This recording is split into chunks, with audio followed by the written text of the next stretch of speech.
a invitar al magíster José Isaac Jaramillo Moreno. Él es jefe de la Unidad de Laboratorios y Espacios Experimentales de la Universidad Pontificia Bolivariana. El magíster es ingeniero mecánico, magíster en ingenierías enfocadas a materiales y especialista en gerencia para ingenieros. Tiene más de 20 años en gestión de laboratorios y más de 10 años en gestión de laboratorios de la UPB.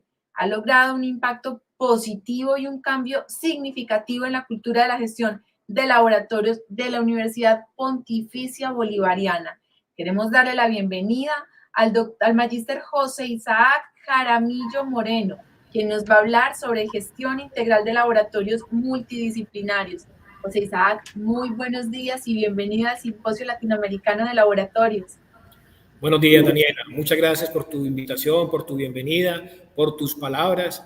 Quiero hacer la primera claridad respecto a lo que tú decías y todo lo que tú mencionas no es un logro mío, es un logro de todo un equipo de trabajo, de todo un montón de personas que se han comprometido, no solo desde mi unidad, desde la unidad que trato de liderar, sino de todos nuestros investigadores y docentes de la universidad que han ido paulatinamente aceptando esta nueva cultura. Muchísimas gracias. La palabra es tuya. Bienvenido de nuevo y escuchamos todo lo que tienes para contarnos sobre gestión integral de laboratorios multidisciplinarios a partir de toda esa experiencia tuya y de tu equipo de trabajo. Perfecto, no, muchas gracias. No sé si ya entró la presentación. Listo, estamos viendo la pantalla. ¿Sí? Ok. Bueno, buenos días para todos. Ya como lo dijo mi querida anfitriona, esta es mi presentación. Aquí podemos ver, no quiere pasar, ok, ahora sí pasó.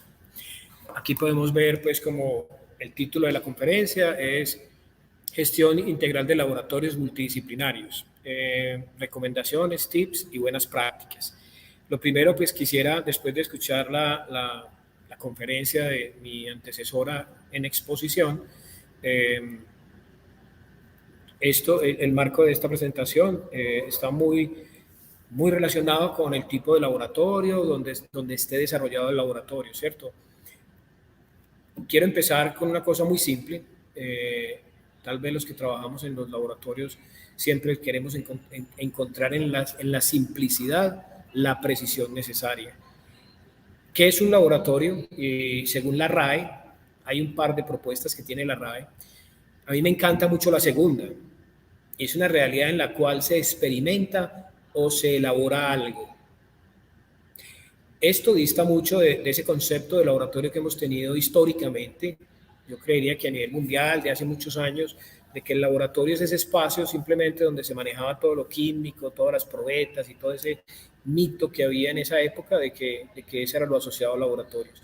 Hoy en día, cualquier espacio donde se dé esa realidad es perfectamente un laboratorio. La situación urbana en las ciudades, eso es un laboratorio. Un bonito lago se puede prestar para hacer un laboratorio. Entonces, yo invito a que miremos el contexto de laboratorio, esa palabra tan interesante, tan importante y tan imponente, en un contexto muy amplio. ¿Y por qué lo invito a que sea muy amplio? Porque pues, como estamos hablando de laboratorios interdisciplinares, es bien importante que decidamos dar ese paso, porque se encuentra uno usualmente con diferentes disciplinas que les cuesta un poquitico la palabra laboratorio por ese paradigma que está asociado a ella. Entonces, lo primero es que los laboratorios, es mi propuesta, basado pues en definiciones ya estandarizadas, se vean en un concepto muy amplio, en un concepto tan amplio que permita hablar con esa misma palabra, refiriéndose a los espacios, a esas realidades en las ciencias naturales, en las ciencias biológicas, en el mundo de las ingenierías, en el mundo de las arquitecturas, de trabajo social, de la comunicación social, de la psicología. O sea, en cualquier área de conocimiento, esa palabra laboratorio tiene una aplicación. Que la configuración física sea altamente diferenciada eso sí es innegable, ¿cierto? Pero eso es lo que nos va a empezar a permitir hablar de una gestión de laboratorios con esa característica. Y hay otro aspecto bien importante que yo quiero poner sobre la mesa. Aquí está la definición que todos conocemos, pues la 17025 en su última versión tiene esta definición textual, esta copia textual de la norma. En el numeral 3.6 dice laboratorio, organismo que realiza una o más de las siguientes actividades: ensayos, calibración, muestreo. Aquí se trata entonces de caer en esa definición muy precisa del mundo que está contemplado en estas tres, ¿cierto? Entonces, quería mencionar aquí que ninguna de las dos definiciones planteadas, ni la de la RAE ni de la 17025, habla de que el laboratorio está en función del para qué va a ser usado, sino de las posibilidades que allí se pueden dar. Un trabajo experimental, una actividad una actividad de investigación, eso ya no tiene nada que ver con la definición de laboratorio. ¿Para qué agruparlos en función de para lo que se usan? Esa es la primera pregunta importante. Tradicionalmente se han agrupado en muchos casos es desde esta dirección, desde el para qué se usan. Es muy usual, por ejemplo, en las universidades hacerlo desde los orígenes. Los laboratorios han ido evolucionando con la aparición de programas académicos, ¿cierto? Un pregrado, un posgrado, a cualquier nivel. Entonces aparece el programa académico y aparece el laboratorio asociado a ese programa académico. Esa es la génesis muy tradicional de toda la vida de cómo aparecieron los laboratorios en las universidades, ¿cierto? Entonces, de ahí empezó una agrupación desde se utilizan para la formación en tal disciplina. Entonces, se hizo con la intención sana y buena de para crear capacidades específicas. Si necesito que ese programa, que ese grupo de investigación, que ese instituto, que ese centro se potencie, pues lo agrupo en función de eso que quiero y cojo esa tecnología y la agrupo en función de esas necesidades, del para qué se usa, ¿cierto? Para aumentar la disponibilidad. Cuando la estructura del laboratorio está dedicada a una actividad específica, es claro que la disponibilidad va a ser dedicada a esa actividad que es predominante en ese espacio, y entonces la disponibilidad va a estar prácticamente a merced de esa actividad directamente, ¿cierto? Y para dar intensidad a la actividad específica, identidad, perdón. Este tema de identidad es un tema tradicional, muy del ser humano, muy de la configuración tradicional, de que todo está ligado, todo concepto de servicio, de empresa, está normalmente ligado a unos ladrillos, a unos equipos y a un grupo de personas metidas ahí adentro.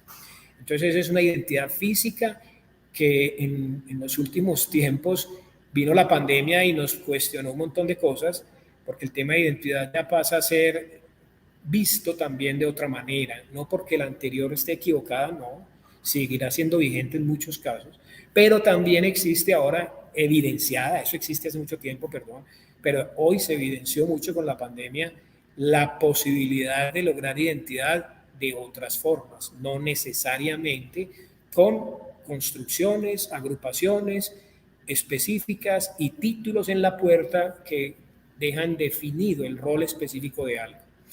Quiero aclarar que esto sigue siendo válido dependiendo de muchas cosas, de la intensidad en que se dé.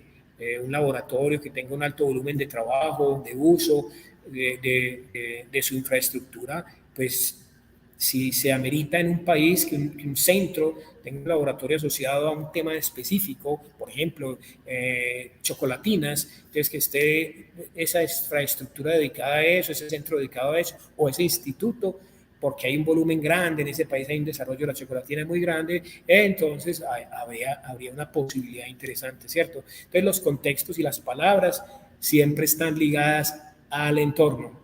En eso quiero ser claro, porque aquí no puedo hablar de generalidades en 20 minutos, porque no sería ni respetuoso ni inteligente hacerlo. Características que esto genera: una intensidad de uso independiente de la intensidad del desarrollo de la actividad. ¿Eso qué significa? Si hay mucha actividad en esa cosa específica, como lo decíamos ahora, esa infraestructura va a estar copada. Pero si hay poca intensidad en el desarrollo de las actividades asociadas a ese agrupador, la infraestructura va a entrar en una poca optimización en cuanto a su uso. El desarrollo del sentido de propiedad, esa forma de agrupar es desde la visión de para qué va a ser utilizado, desarrolla más que el sentido de pertenencia, muchas veces desarrolla el sentido de propiedad. Esto no es ni bueno ni malo, es una actitud humana simple en la cual, por ejemplo, el programa de ingeniería mecánica en su momento tuvo su laboratorio y era su laboratorio. Aparecía después un programa que tuviera algo en común y entonces ese programa tendría que crear su infraestructura propia porque estos eran los de mecánica. Y desde el título mismo que había en el laboratorio en particular, laboratorio de ingeniería mecánica, ya había una exclusión implícita y un lenguaje que hacía sentir extraño a cualquier otro usuario. Entonces no es una cosa ni buena ni mala, sino que es natural de agrupar. Entonces el que se dedicaba, por ejemplo, a investigar sobre termoeléctricas, entonces el laboratorio donde se podían desarrollar esas actividades, ya el laboratorio de termoeléctricas, y ese laboratorio de termoeléctricas era para los que trabajaban en termoeléctricas, y ahí empieza a haber un sentido, esta es mi frontera. Gestión dependiente de las características humanas, la gestión de este tipo de agrupaciones en una institución más macro empieza a obedecer a parámetros de quien lo dirige, normal, porque eso es lo propio. El ser humano cuando está a cargo de algo y es él el quien da las directrices, pues es el que decide qué se hace, cómo se hace, cuándo se hace y por qué se hace, o si definitivamente no se hace. Eso vuelve y juega, no es criterio, no es juicio, no es un tema de enjuiciar, es un tema natural de esas formas de aparecer las agrupaciones de laboratorio, ¿cierto? Entonces, esta gestión independiente de las características, que depende de las características humanas, hay unas muy exitosas, donde han involucrado un sistema de gestión de calidad interesante en el laboratorio, y son laboratorios que hoy son tremendamente fuertes, líderes, en Colombia incluso, en Medellín incluso, conozco algunos de ellos así. Entonces va a depender mucho de la persona. Si la persona tiene esos intereses, esas características de gestión, si tiene esa formación desde la gestión, pues él va a propender porque sus espacios, entre comillas, sean manejados así. Pero si por el contrario no es una persona muy ajena a todo lo que es gestión, administración, va a estar manejándolo a sus criterios y a su buen saber y entender. Todos sabemos que una titulación específica no garantiza el conocimiento de todas las disciplinas, y en este caso la gestión de laboratorios no está ligado solamente a saber de tecnologías, de equipos, de usos, de pruebas, de ensayos, sino tener unos criterios muy claros en el tema de gestión. Entonces aparece la siguiente pregunta: ¿para qué agruparlos en función de para lo que sirven? La ISO 17025 es una clara muestra de que hay una forma interesante de agrupar la tecnología en función de para lo que sirve. O sea, ¿para qué está hecha la tecnología? No para qué lo usan. Y hay una diferencia muy sutil posiblemente, pero muy importante. Un equipo, ¿para qué sirve? Por ejemplo, un equipo de caracterización sirve para encontrar propiedades de materiales, en cualquier línea, en cualquier matriz, en cualquier elemento, ¿cierto? Entonces sirve para eso. Y un mismo equipo, ustedes lo saben, puede servir para 3 sectores industriales diferentes, porque lo que caracteriza son materias primas o insumos, como lo quieran llamar. Entonces, al equipo como tal no le es extraño, estoy hablando de ciertos equipos con ciertos aditamentos, tener una matriz líquida o una matriz sólida o una matriz gaseosa, dependiendo del accesorio que se le ponga, y pueda servir para eso. Entonces, cuando uno empieza a mirar eso desde ahí, va a encontrar cosas interesantes. Otro aspecto importante cuando uno empieza a buscar para qué sirven es porque entonces empieza a asociar esa agrupación con marcas. Y no por quererse casar con una u otra marca, sino porque en gestión de tecnologías es muy importante la no dispersión en lo posible de marcas. Y eso impacta elementos de tipo economía de escala, tipos económicos, de equipo de mucho que tiene que ver con el tema presupuestal de esa infraestructura, ¿cierto? No es lo mismo hacerle mantenimiento a 6 marcas distintas de la misma tecnología, que si tenés esa tecnología, esa diversidad de equipos en 1 o 2 marcas o 3, en reducido número de marcas. Una economía de escala, como lo decíamos ahora, porque los insumos entonces empiezan a optimizar, ¿cierto? Ya hay mucho insumo que se vence en el tiempo, que pierde sus características, propiedades. Entonces, uno agrupando ya encuentra agrupación de insumos también, pertinencia de cupos y de personal. No tener una sola persona por aquí un rato en este equipo, otra persona por allá en otro lado en otro equipo, y es un tema no de reducción de personal necesariamente, es un tema de especialización del personal, ¿cierto? Porque si nos toca utilizarlo más, pues lo ponemos a hacer de todo, y en los laboratorios, sobre todo en el grupo de laboratorios en el tema de caracterización, es bien importante el personal, la formación, la especialización del personal en temáticas, es bien importante allí. Los usuarios aumentan su cultura de la planeación. Este tipo de formas, ya el usuario entra a visualizar que necesitas acceder a la tecnología, no poseer, y eso lo lleva a empezar a planear un poco más todo su trabajo experimental, ¿cierto? Eso pasa en la academia, para los servicios o para la investigación. Planear en ciertos rangos razonables, ¿cierto? Porque a veces hay cosas que se escapan y que hay que atenderlas, hay que resolverlas porque las cosas no se pueden parar, ni la formación, ni la investigación, ni la extensión en una institución de estas. Yo he conversado con personas de laboratorios que van a laboratorios en empresas incluso y encuentro similitudes muy grandes en esas apreciaciones, en esa posibilidad. Allá de pronto no tendría que ser laboratorios interdisciplinarios, ¿cierto? Pero sí tecnologías de laboratorio utilizadas en diferentes líneas de negocio. Entonces, en una empresa también se da la división. Todos sabemos que el ser humano, por una tendencia heredada, creo yo, heredada, en algún momento nos dedicamos en el mundo, en la historia del mundo, a partir, a dividir, a seccionar, y eso nos ha traído cosas buenas, pero hay otras no tan buenas que de pronto se pueden repensar, y en este asunto de la tecnología, pues tienen cosas muy interesantes para lograr optimizaciones bien importantes. ¿Qué es una gestión transversal entonces? La gestión transversal de estos laboratorios lo que busca es esto, miren, simplemente busca es garantizar la optimización del uso de la tecnología, el acceso oportuno. Ahorita mencionaba la diferencia entre la pertenencia de la tecnología y el acceso a la tecnología. Son dos cosas que uno a veces se le dificultan.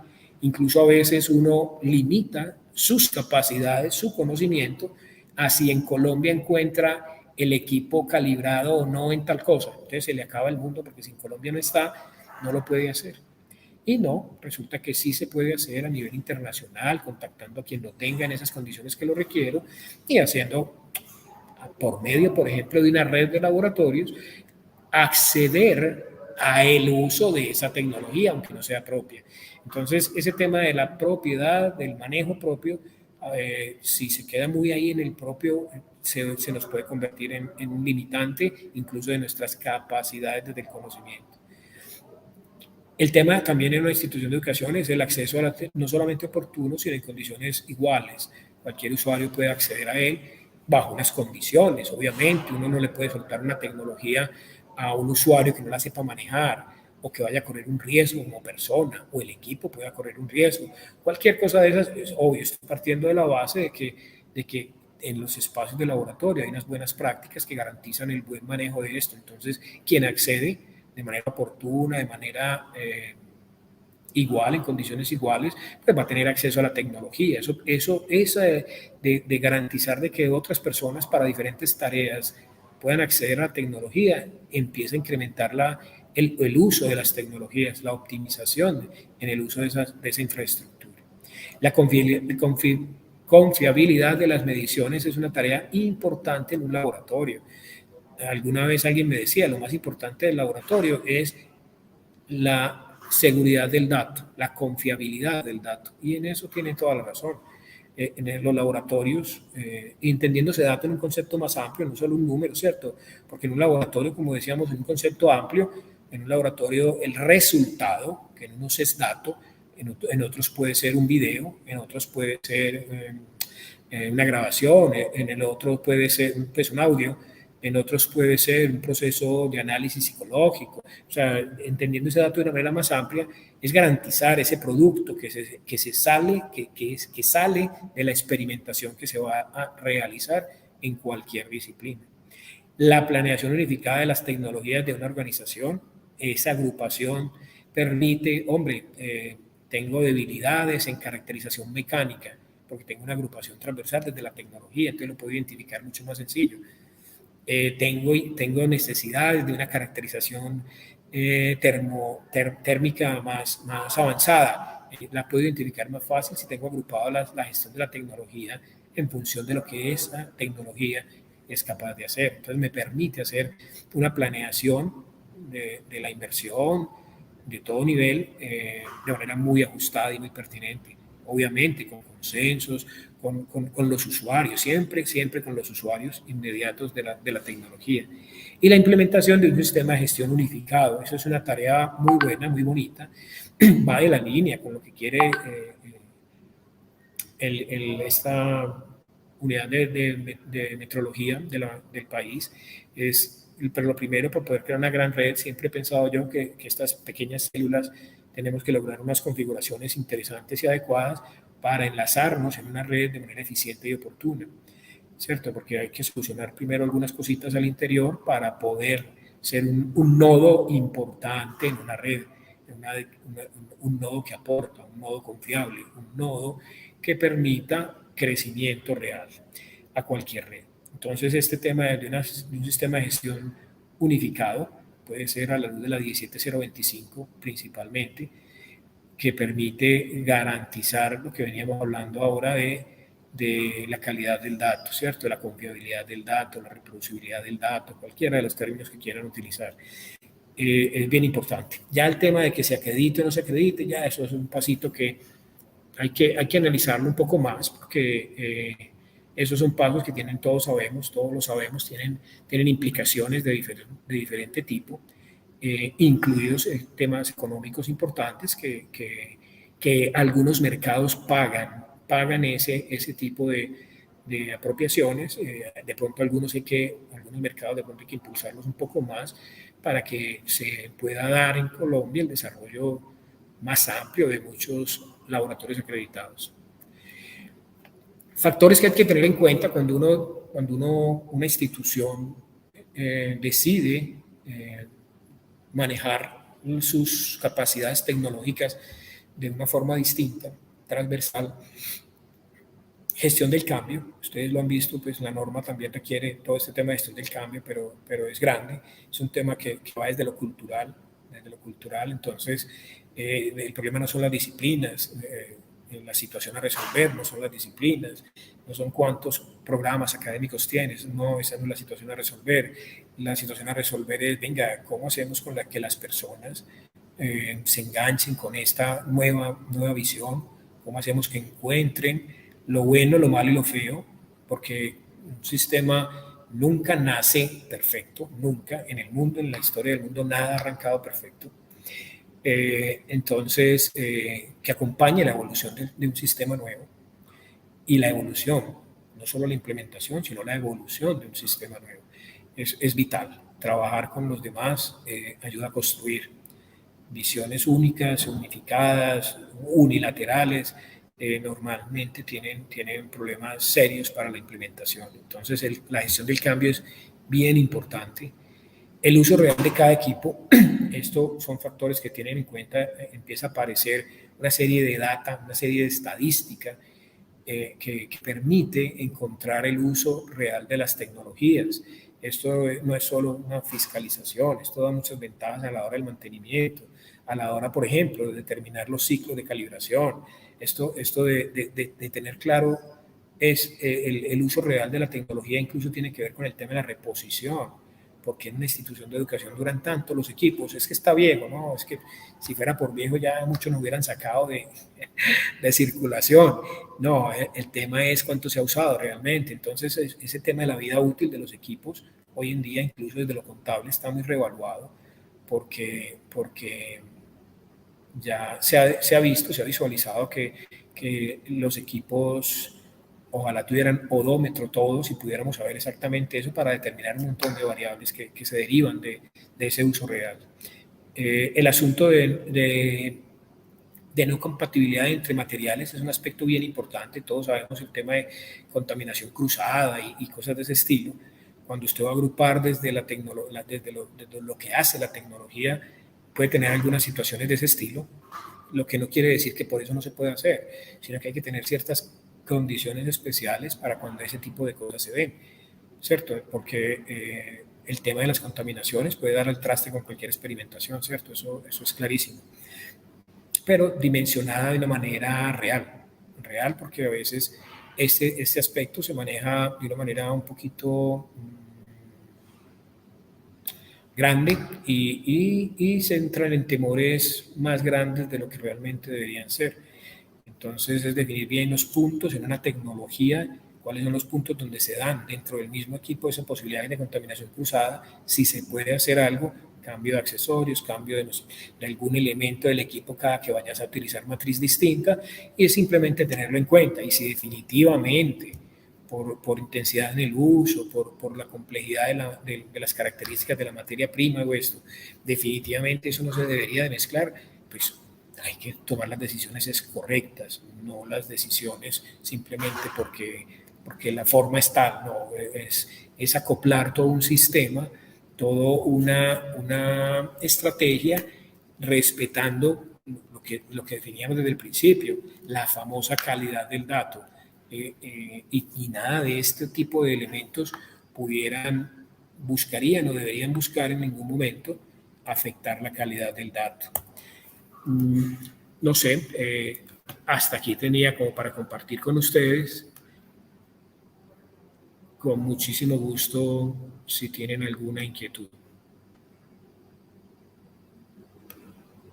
Isaac, muchísimas gracias por esta conferencia.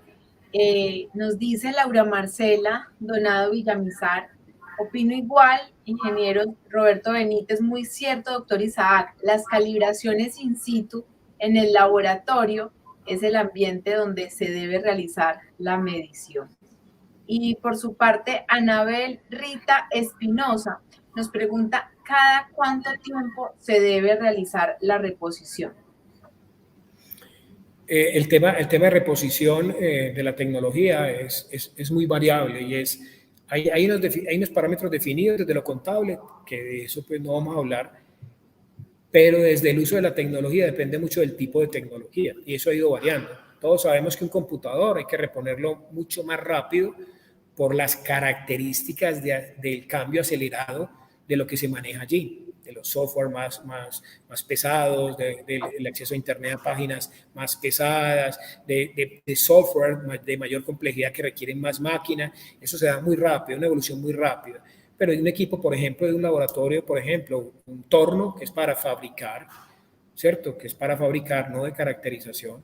Un torno tiene una vida útil muy larga y en una institución de educación cuyo número de horas a la semana que puede trabajar una máquina de estas puede ser 10 horas, 12 horas a la semana, siendo que todos los equipos les miden, normalmente les definen vida útil en función de 48 horas de uso semanal. Entonces eso empieza a correrse mucho.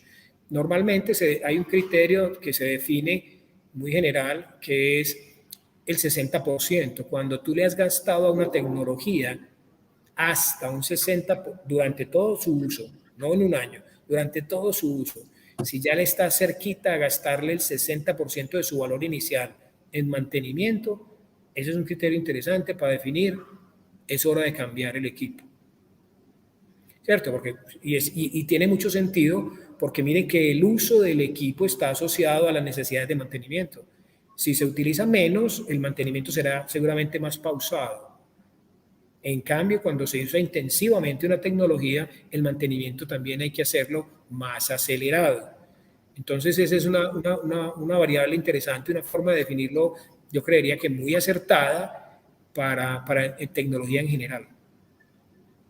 Nos queda clarísimo, pues definitivamente aquí no hay una regla universal, sino que dependerá mucho de cada una de las organizaciones y de las dinámicas y el uso que se le dé a los equipos, como nos dice Isaac, muchísimas gracias por este espacio, por la apertura, por la disposición y como siempre, las puertas de MB Metrología siempre abiertas. Claro que sí, no, muchas gracias por la invitación, los felicito por el muy buen evento y les deseo todo el éxito del mundo y por acá estamos dispuestos y disponibles. Claro que sí, mil gracias y feliz día. Hasta luego. Hasta luego.